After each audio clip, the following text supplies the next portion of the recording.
Good morning, guys, and welcome to the Friday, June 21st edition of the MMAOB Daily Show. I'm your host, as always, Adam Martin. Going to be taking you through the latest in the world of MMA. Congratulations, guys. It's Friday. We made it to the end of the week, so good job, everyone. Tomorrow's UFC Greenville. I'm looking forward to that card. There's some bad news about that card. I'll get into it one second, but let me just plug my stuff here. Follow me on Twitter at MMAdamMartin. Follow this podcast at MMAOddsbreaker.com and on our YouTube channel, MMAOddsbreaker.com. Check it out there. Please subscribe, like, share. Spread the word, guys. We'd appreciate it. Also, check me out at SureDog.com, MMAnews.com, BJPen.com, and MMARings.net. So, as I alluded to, unfortunately, there's some really bad news for UFC Greenville. I'm pretty sad. I woke up. I saw the tweet. Jon Lineker's hurt. He's out of his fight with Rob Font. Fight's canceled. It sucks, and it's too short notice to find a replacement opponent, so the fight's just completely scrapped. I don't see how anyone can step up in 24 hours notice to fight Rob Font. Really sucks, guys. Apparently, Jon Lineker suffered a cut during training yesterday. I mean, that's just terrible news for him. It's terrible news for the fans. I think everyone was really looking forward to this rematch. I was. It was one of my picks for fight of the night, maybe my top pick for fight of the night, so definitely really disappointing. And for Jon Lineker, I mean, for him to be going out there on Twitter and calling out the UFC and the matchmakers for not giving him a fight and then pulling out at the last second, I mean, that's really disappointing for him, I'm sure. And I don't think the UFC brass is very impressed by that.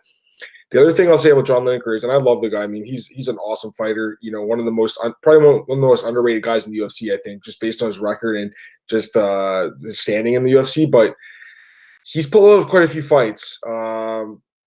Looking through his Wikipedia here, he's pulled out of a couple fights already, this year. So love the guy, but man, he's I wouldn't say injury prone, but you look at his record the last couple of years, he hasn't fought that much. Maybe some of that stuff was out of his control. I mean, it's not his fault he got caught, but it happens, and it did happen, and he's got to be more careful, I guess. So it sucks either way. I feel bad for Rob Font. I hopefully he can go on the scale, make weight, and get his show money. I would hope that happens. I don't know. Hopefully they can rebook this fight for the future, or maybe they'll just give them different opponents. But either way, the fight's canceled. Rob Font versus Jon Lineker. That fight is scratched. And UFC Greenville's, I think, down to 11 fights now. So as someone who's doing the play-by-play, it's not a bad thing to have one less fight. But as a fan, as someone who enjoys watching the sport, it does suck. I really was looking forward to that fight. The good thing is the Korean Zombie and Renato Moicano are still fighting. So that's a good thing. I think they're doing the weigh-ins right now. This is about 9:30 in the morning on Friday. So if they're not doing it right now, they're doing it soon. So we'll see what happens as far as the weigh-ins go. I hope everyone makes weight. Maybe you'll see someone miss weight. Hopefully no more fights get scratched. But either way, yes, UFC Greenville's down to 11 fights, and Rob Font and Jon Lineker fight is scratched. So very unfortunate news, but it is fighting, and these kind of things happen. Some other news to talk about here. UFC on ESPN 5. Okay, so I've talked about this card. This is August 3rd. I've talked about this card quite a bit in this podcast. There was a few matchups between Russian fighters because from all indications, we thought this card was going to take place in Sochi, Russia.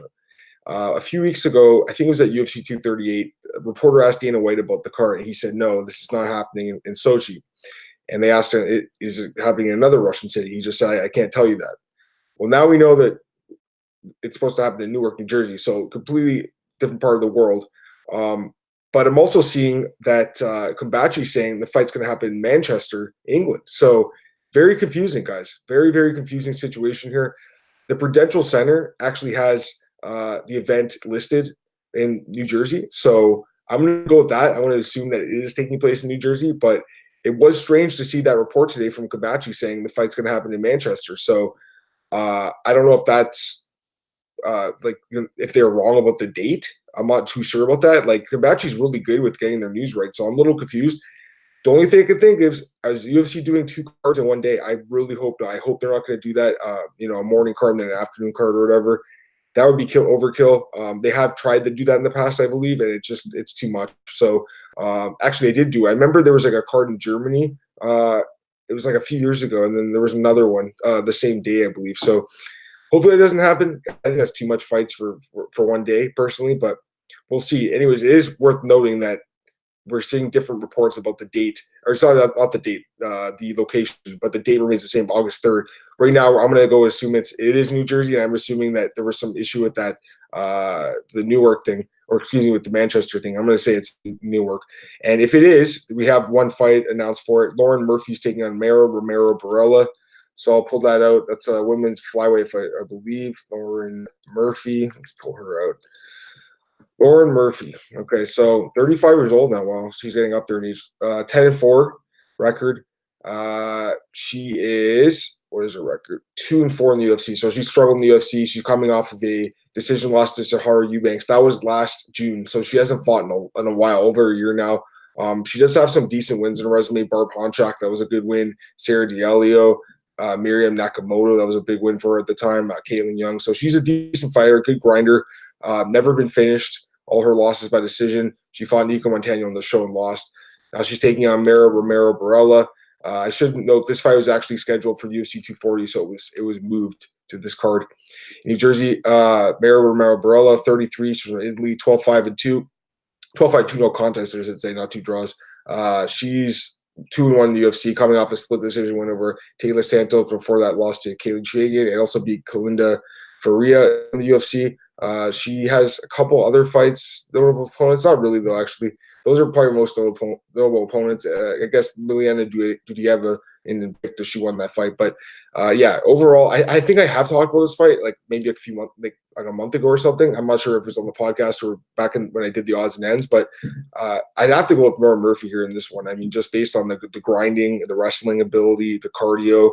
But yeah, it's kind of an interesting fight. And again, we'll see what happens with that card, if it's going to actually be New Jersey or Manchester. At this point, it's kind of weird and confusing, but it's definitely not happening in Russia, so that does suck for the fans. I know they were looking forward to that card, but perhaps the UFC will head to Russia later in the year. Just a couple other fight announcements here. UFC 241 gets another fight. Brandon Davis taking on Kang. I like this fight a lot. This is a bantamweight fight. Brandon Davis actually looked pretty damn good in his last fight against Randy Costa. Finishes him by submission. That was in his bantamweight debut. Overall, he's just 2-3 in the UFC, but his losses are to pretty decent guys. To Zabit Magomed Sharipov, Enrique Berzola, and Kyle Bochniak. He did beat Steven Peterson as well. That was a fight of the night. I don't think he's a great fighter by any means, but he looked good in that last fight, and maybe bantamweight's the right weight class for him. I think he's training at the PI now, so definitely that he looked good in that fight. He's taking on Kang, Mr. Perfect. This guy's good, man. I like watching him fight. He's 4-2-1 no contest in UFC, coming off a submission win over Hiroto Ishihara. Had he won a decision over Ricardo Ramos, he'd be in a 5-fight win streak right now. So this guy's damn good. This is an interesting fight. I like the matchup here. Both guys that, are talented, but also guys that I think need another win to really separate themselves in that division. I kind of lean towards Kang, though, just based on the fact that he's got more wins in that division, more proven at 135. And I just think he is a better fighter. But we'll see. I mean, Brandon Davis looked really good in that last fight, and I assume that there will be quite a bit of action coming on him because he is kind of a popular fighter. What else? Okay, some bad news here, unfortunately. Patrick Smith, who fought at UFC 1, has passed away at the age of 55. So that's very unfortunate news. Patrick Smith, let me pull his record out here. This guy fought in the first UFC card, so he was around for a long time. He fought Ken Shamrock at UFC 1, and he lost by heel hook. So rest in peace to Patrick Smith. He fought at UFC 2, fought at UFC 6. He fought a bunch of guys. He fought Chemo. He fought Royce Gracie. He lost to him at UFC 2. He fought a long time. Actually, Marcos Hues, he fought as well. The World Valley Tudo Championship, like K1, he fought at Bass Rutten Invitational. This guy fought everywhere in the early days of MMA. So sad to see a pioneer of the sport pass away for sure. He actually fought in 2000. He actually fought a couple years ago. If you look at his Sherdog, he's got some fights recently. So that's just too bad. He also fought Andy Hoog in K1 and actually knocked him out, which was an amazing win at the time. He ended up rematching him, and this was in 1994. So this guy's been fighting a long time. Like I said, pioneer of the sport. The only thing I'd say is, I got to say it because it's a fact. If you look at his Wikipedia, you can read about it yourself. He had a conviction for sexually assaulting a 14-year-old girl. So I got to bring that up. I mean, you can't just ignore that stuff. Pretty sad stuff. I mean, I don't know what was going on up there in his brain, but it's too bad. Anyways, the guy, like I said, pioneer of the sport, but clearly had some demons. And I'm not going to say this guy's a great guy. I don't even know him, but he fought UFC 1. I had to mention the fact he passed away. It's sad. I mean, we're getting to that point of this of time in now where these guys are going to start passing away. Guys that were pioneers of the sport. Like I think that's like any sport, guys that fought in the early days or played, baseball or basketball or whatever in the early days end up getting old and they pass away. So it's sad to see, but 55 is pretty young. But I'm assuming that he had some health issues and stuff like that. So either way, sad stuff. But I had to bring it up on the show. And finally, just before we get out of here, guys, the UFC PI opened in Shanghai today. So that's good news for the Chinese MMA fans, I guess, and not only just fans, just the fighters. You'll probably see better fighters coming out of China now. I mean, I would assume that, and that's why they're putting that Weili Zhang Jessica Andrade fight on that card in China this summer. They want to see if they can find the next Weili Zhang. They want to see if they can find the next Li Jingliang. There's not too many great fighters from China right now, but there are some that are promising. By the way, that line is up for that fight. I want to talk about that quickly. Jessica Andrade opened at -265, Weili Zhang at +185. The line's kind of evened up a little bit now. We have Jessica at -195 and Weili at +155. So there was a comment the other day in the YouTube channel saying that me and Cole weren't taking Weili Zhang seriously. I can't speak for Cole personally, but I think she's a great fighter, and I actually bet on her against Tisha Torres. So I think she's great. I just think Jessica Andrade is so proven, so dangerous. I mean, that last fight against Rose, I was right there. I was like, 20, 30 feet away from that when she knocked her out with that slam. So I just have a lot of respect for Jessica Andrade, but I do think Weili's a good fighter. I'm not going to pick her here. I'm going to pick Jessica. I'm going to spoil my pick right now. I have to pick Jessica Andrade, but maybe Weili does have a better chance than I'm saying. I'm not going to completely discount her in this fight. She's a good fighter. If she keeps on the feet, maybe she can outstrike Jessica, but I just think Jessica, with that pressure, that strength, she's probably going to win the fight. But we'll see. It's a good fight, though. I mean, I don't hate the matchup. The more I thought about it, I don't hate it.